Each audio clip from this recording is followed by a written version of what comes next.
Let's find out more from Stacy Jagger. She's a marriage and family therapist and the author of 30-Day Blackout. Stacy, nice to have you with us. This is a big problem, isn't it, for kids? It is. What problems are you seeing from children spending too much time on devices? So it's lots of anxiety and depression, all kinds of issues based on the overuse of screen time. You have what you call the 3 H's of healthy screen time. What does the first H stand for?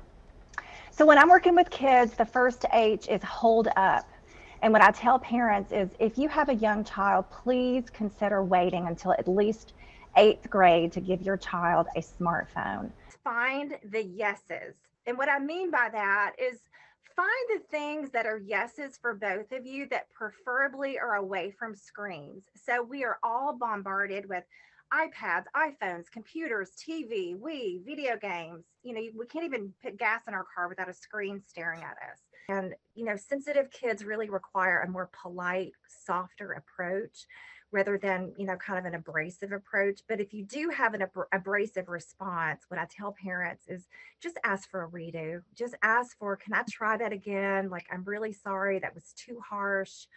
I take full responsibility. Let's try that again. And sensitive kiddos are super forgiving and will allow you to do that so that you don't kind of rupture that relationship.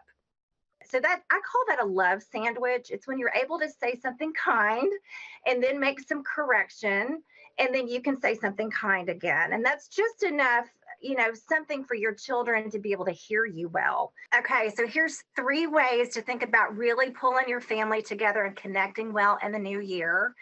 Number 1, 4 words: put the devices down. Truly, put them down. Walk away. It's going to be okay. One thing that you can do to be helpful to them is to take something off of their plate. In working with families, I have found that there's 3 different kinds of conversations that parents have with their children.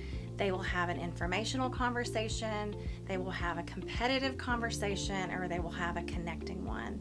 And I really wanted these mats to be able to help parents and children to have more connecting conversations. So one of the things that you see often, and it's very important to talk about, is family disconnect.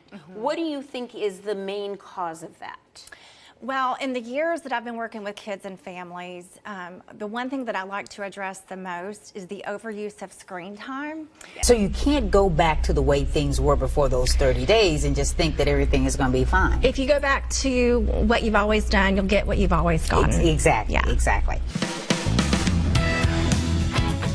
Let's talk about ways that parents can support their kids.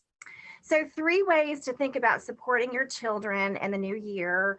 Number 1 is go outside. So the research shows that children today are spending less than an hour a day going outside, and they're spending 7 to 8 hours a day on screens. The most difficult part for the girls especially that had been abused is that the Amish had this kind of thought process that God was going to send them to hell for what happened.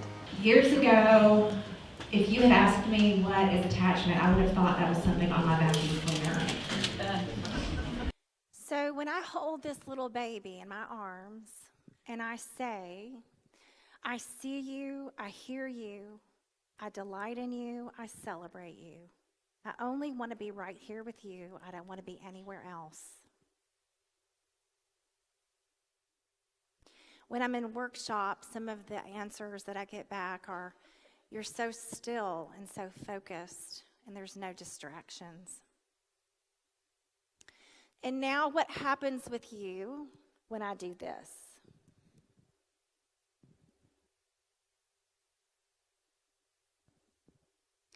And I'm guessing that like many of the folks that I work with in my workshops, that makes you kind of cringe, right?